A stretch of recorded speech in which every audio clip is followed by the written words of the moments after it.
O local de nascimento é fácil, é só um. Onde eu vivi pelo mundo. Portanto, nasci no Socorro, na freguesia do Socorro. Já que eu estou a dar testemunha, vou contar uma particularidade, que eu nasci na clandestinidade. E porquê é que nasceu na clandestinidade, já agora? Porque o meu pai era funcionário do Partido Comunista, naquela altura, né? E, claro, quando eu nasci, e a minha mãe estava com ele. Portanto, eu nasci na clandestinidade.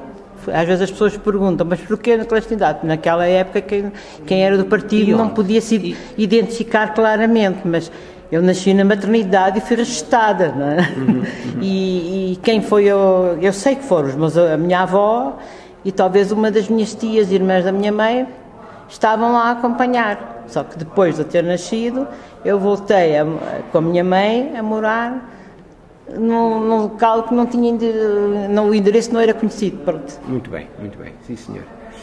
Formação já sei que é engenheira agrónoma. Sou engenheira agrónoma.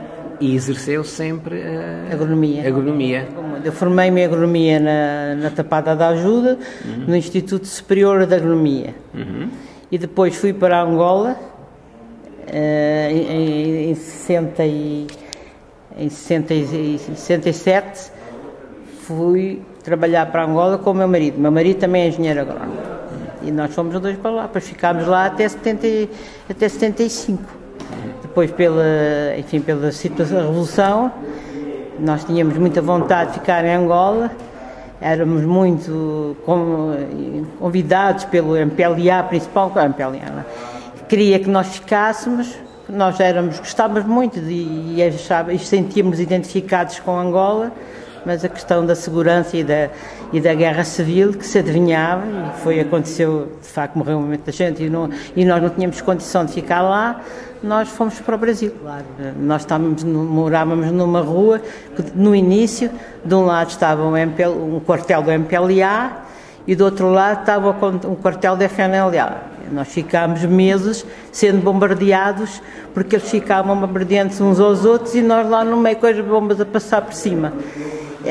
Portanto, além de mais, tivemos muito contato com gente da FNLA, mas nunca muito próximo, porque no fundo nós tínhamos simpatia pelo MPLA e além de mais havia violência, era perigoso no fundo esta proximidade.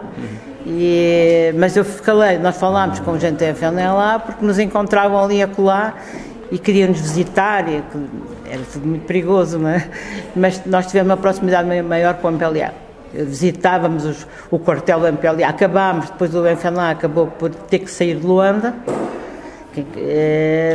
já não estava lá a FNLA no final, só estava o MPLA, no final de 75. E, portanto, no final nós só víamos gente do MPLA e tínhamos contatos diretos com o MPLA. O meu marido era diretor de uma empresa que era conhecidíssima, que era a Cuca, das cervejas, mas ele era dos frangos, era da Cuca Proteta, que se chamava Cuca Proteta, e no fim os frangos estavam lá a morrer perto de Luanda e ele teve coragem de pedir o MPLA ir com um grupo de militares para o protegerem, para ir ali próximo de Luanda dar de comer, dar ração às galinhas que estavam a morrer. Por exemplo, isto é um facto. E dessas são as histórias que eu tenho bem perto. Tenho família angolana e, portanto, estava muito preocupado porque nós estávamos num bairro muito perigoso, bastante perigoso, e também tivemos aquela situação que uma vez eu vim a Portugal e depois, quando voltei, cheguei a Luanda e encontrei uma guerra geral em toda a Luanda e não tinha ninguém no aeroporto para me esperar, não havia transporte, não havia nada, e naquela altura ainda tinham militares portugueses lá. Eu encontrei um capitão, então eu disse ao capitão: olha, o senhor tem que me levar à minha casa, eu vivo na Vila Alice. Ele disse: não, mas eu não posso, esse bairro não se pode chegar lá. Era exatamente o bairro considerado em pior situação de tiroteio e de insegurança. E disse: não, mas o senhor tem que me levar lá. Isso foi uma cena engraçadíssima, porque o capitão não queria. Ele disse: mas o senhor tem que me levar lá, meu marido está lá E se ele não aparecer, ele vai jogar o quê? Eu morri, não é? O senhor tem que me levar lá. Que não era obrigação dele. Aliás, os militares estavam completamente desorientados, os militares portugueses não davam ajuda absolutamente nenhuma. Mantinham-se à parte. Mantinham-se à parte e diziam-nos a nós que nós nos puséssemos a andar. Nós fomos aconselhados várias vezes. Vocês não fiquem aqui porque isto não há segurança nenhuma, vocês não têm proteção nenhuma. Mas o militar, depois da minha insistência e com muita contrariedade, levou-me lá à Vila Riça, era a rua Eugênio de Castro, e largou-me. E como é que ele levou? Em viatura? Era um jipe, era um jipe de militar português.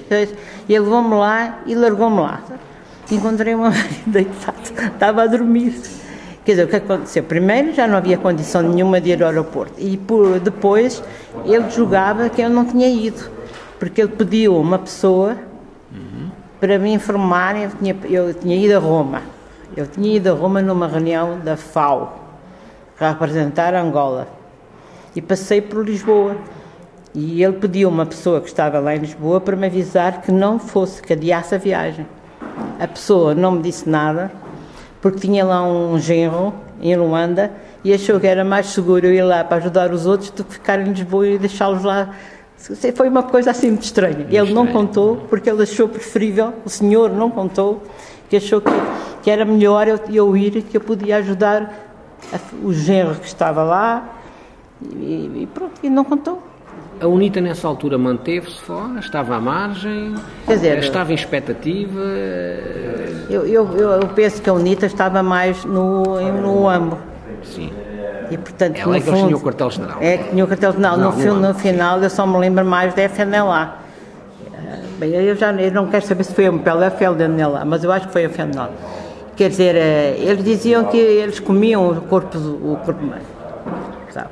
E a médica que denunciou isso, que esses pedaços de corpo humano foram roubados do hospital de Luanda, era irmã de um colega meu, agrónomo. E, portanto, o ambiente não era nada fácil. Então, se aparece lá um indivíduo em nossa casa, eu não estava naquele momento, eu tinha uma empregada. Primeira coisa, a empregada estava lá. Segundo, ela não abriu a porta, ela tinha uma porta de ferro. E eles foram lá perguntar que queriam falar com o menino. O menino era o rapaz que tinha ligações com as FAPAs. Portanto, eles sabiam que havia um rapaz ligado às FAPAs que frequentava o nosso apartamento. E ela não abriu a porta. E eles tentaram lhe chegar à cara dela. Ela fugiu. Isso foi uma altura. Se eu quero saber, tem outro pormenor. Mais tarde, esse meu amigo, que era o tio desse rapaz das FAPAs, era radioamador. E ele era nosso vizinho. Ele tinha esta estrutura de rádio. Isso não era ilegal, era legal, mas naquela situação. Então o que aconteceu? Uma semana depois apareceu lá uns indivíduos do MPLA, militares. E aí eu estava em casa. Não tive nem condição. E eles eram muito educados. Também nós sabíamos lidar com estas situações, mas que era perigoso era. E eles entraram em nossa casa, conversaram connosco, disseram que era uma guerra popular e que contavam com a colaboração de todos. E tiveram uma boa conversa comigo. Só que não disseram verdadeiramente qual era o problema. O problema era andaram a ver a nossa casa, não viram lá nada. Porque o rádio não era nosso, era do vizinho. Depois foram-se embora. Depois aí o meu amigo, que era vizinho e que percebeu o perigo que nós corríamos, ele desmontou o rádio todo o dia, nesse próprio dia desmontou o rádio. Portanto, foi esse. A minha filha nasceu em Angola, em 25 de abril, disparate. Em setembro de 74 nasceu a minha filha. E então depois, nós, por causa da situação perigosa que havia em Angola, quando ela tinha 3 meses, nós viemos a Portugal e trouxemos a minha filha para cá. Ela ficou cá. E eu ainda fiquei aqui 6 meses. Portanto, eu acompanhei o 25 de Abril. Acompanhei o 25 de Abril de várias maneiras, porque nós, no fundo, tivemos toda esta situação de mudança, de violência, de ameaças, pelo 25 de Abril. E e porque, no fundo, também não éramos completamente alheios ao problema, porque sempre somos bem informados e porque na minha família havia políticos, quer dizer, não sei se chama políticos, mas eram lutadores contra a ditadura. Sim, sim.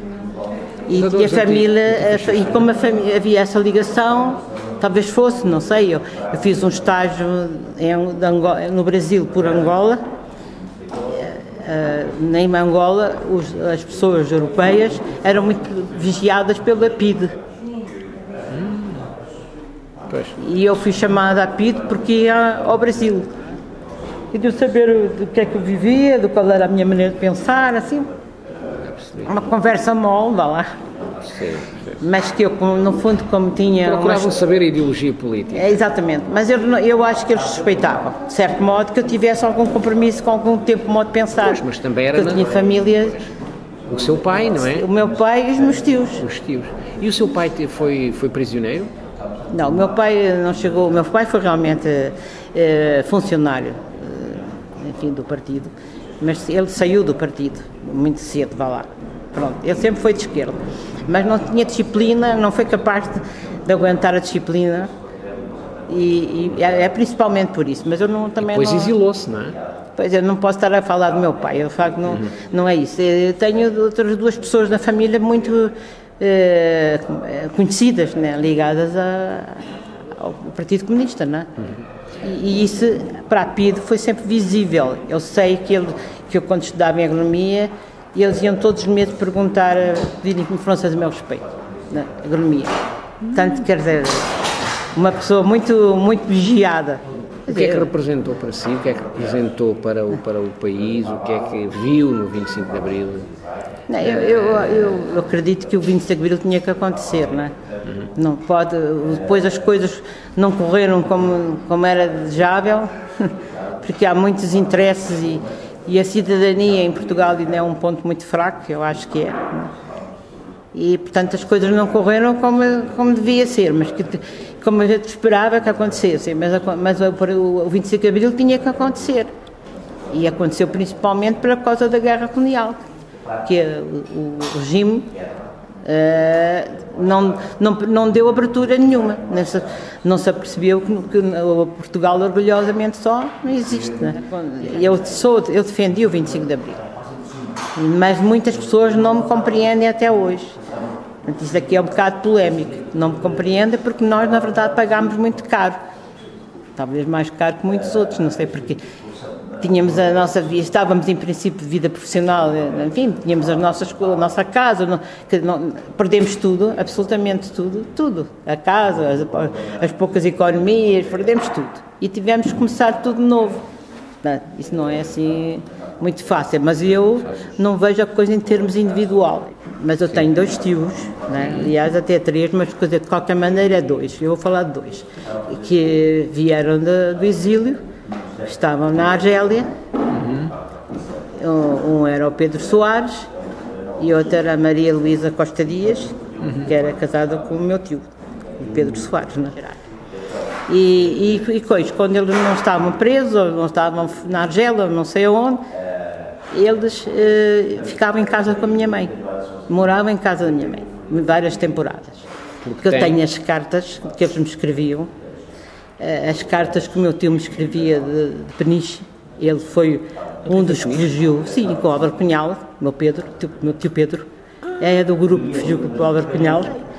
Ele é que me contou, estava numa casa lá no Porto, numa reunião de clandestinos, com outros que não eram clandestinos, e apareceu a polícia política, e o Pedro atirou-se pela janela, e tinha um outro, eram duas pessoas, e quando chegou lá abaixo, o outro, que era um jovem, o meu tio já naquela altura devia ter uns 50 anos, já não era jovem, ele atirou-se lá de cima, e o outro disse, agora eu já sei quem tu és.